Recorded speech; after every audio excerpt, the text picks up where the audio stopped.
Rattles, noises, vibrations, and clunks are now fairly common issues with our C5 Corvettes, especially since they are now a quarter of a century old. Recently, I had a friend's 40,000 mile 2004 C5 Corvette over to take care of some maintenance items, and as I always do, I took it for a short test drive just to see what sort of other issues would jump out at me. Almost immediately while backing out of the garage and out into the street, I noticed a couple of fairly loud clunks, a little bit of chatter, and I felt some fairly serious vibration all coming from the rear end, and I was a bit surprised because this is a 2004 with only 40,000 miles. So I strapped a camera to the rear anti-sway bar pointed right at the rear differential, and with my ears and my senses focused on the rear end of the car, I went for a test drive of about 3 miles, including doing plenty of circles in a parking lot, and I concluded that the clunking noise was made mainly when I went from forward to reverse or vice versa, and the chatter and the vibrations were pretty much only when I was at slow speed making a right or a left-hand turn. And here's the footage I got from the rear anti-sway bar cam, so take a listen.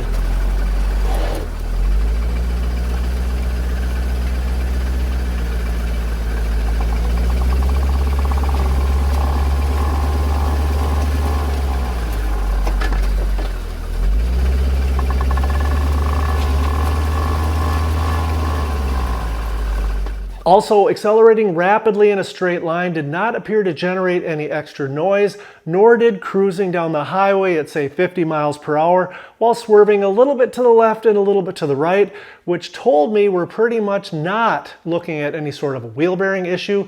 If you're chasing a wheel bearing issue, here's a video on that topic right up here. So from the test drive, I was pretty much convinced there was something going on with the rear axles and or the rear differential. With that, I pulled the 2004 C5 into the shop and started with the basics, which, of course, is to check all of the lug nuts front and rear to make sure they're properly torqued, and they were. If I had found any lug nuts that were materially loose, I would have tightened them all up to the proper torque spec and then hopped right back in the car and taken another test drive. The next thing I did was to jack up the rear end of the car, and with the transmission in neutral, and it must be in neutral, I turned the passenger side clockwise and made sure the driver's side was spinning in the same direction, and it was. Both tires spinning in the same direction is just one sign that we have a properly functioning limited slip differential. If the tires were spinning in opposite directions, that would likely mean that the limited slip differential is toast, and we now have an open differential, otherwise known as a one-wheel wonder. Oh no, one tire fire! Then with the driver's side chalk so that the tire couldn't spin, and again with the transmission in neutral, using a torque wrench on one of the lug nuts on the passenger side, I rotated the wheel and measured the amount of resistance the limited slip differential was able to provide. When C5 and C6 Corvettes are new, their limited slip differentials, using the technique that I just used, are generally able to provide at least 100 pound-feet of resistance, sometimes quite a bit more. If you've tested a bunch of C5 and C6 differentials using the same method that I just used, let us know in the comments below how many miles were on the differential and how much resistance and torque it was able to provide. Now back to our subject 2004 C5 Corvette, and using this test, it was able to provide around 75 pound-feet of resistance while turning the wheel, but more importantly, listen to that vibration and that chatter. By comparison, here is my C6's rear differential performing that same test. It has roughly the same amount of torque of resistance, but more importantly, this time it's smooth as butter with no vibration and no chatter. And why not? Let's test the C5's differential as well, and using the same test, once again it's as smooth as butter, but this time the torque figure of resistance that it provides is quite a bit lower, coming in at around 25 pound-feet of torque of resistance. It makes me wonder if I performed one too many of these.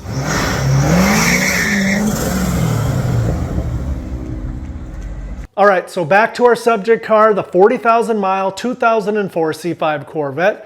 I'm pretty confident that the vibration and the chatter that I'm hearing come from the back end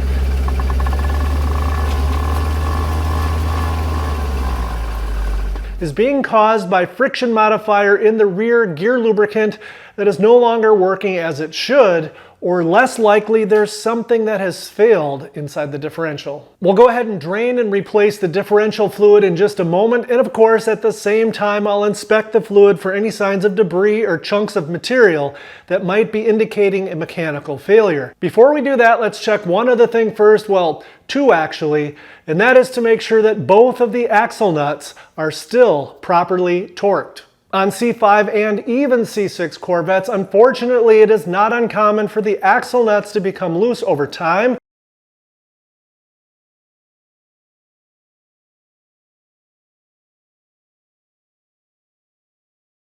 In fact, GM has even released a couple of technical service bulletins where they suggest increasing the torque spec of the axle nuts from the 118 pound-feet that the C5s left the factory with to a materially higher number. So let's check both of the axle nuts and see what we get, and I'll do this by using a torque wrench set to 100 pound-feet, which is just shy of the factory torque spec, and we'll see if either one of the nuts is loose or not.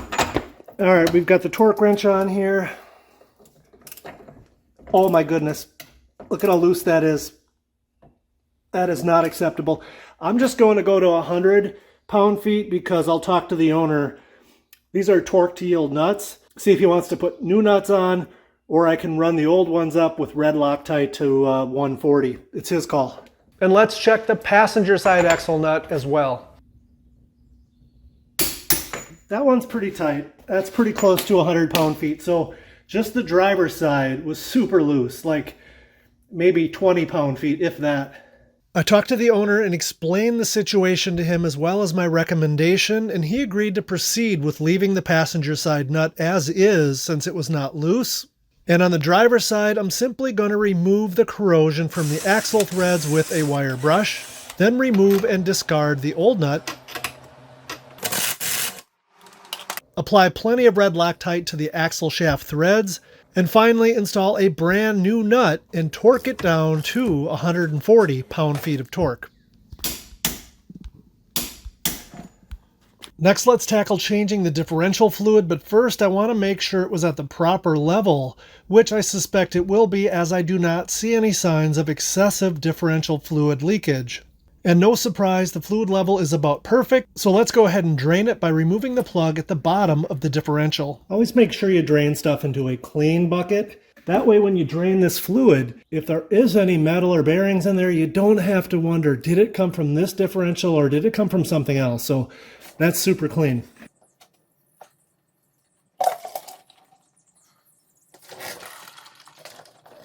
I'm going to pour it into this clear jug so we can get a good look at it, and right away it has this odd greenish tint to it, and I believe that is normal for factory fill, as I read somewhere that the assembly lube that they used when assembling the differentials was green, which tints the color of the fluid, and that seems plausible. More importantly, in the bottom of the jug, there is no sign of any metal, shavings, or any unusual debris, and so there doesn't seem to be any evidence of mechanical damage to this differential, which is a great thing. For replacement fluid, I like to use Mobil 1 75W90 LS synthetic gear lube, which already has limited slip additive in it, and I also add 1 ounce of GM Spec friction modifier as well, and that seems to work quite nicely.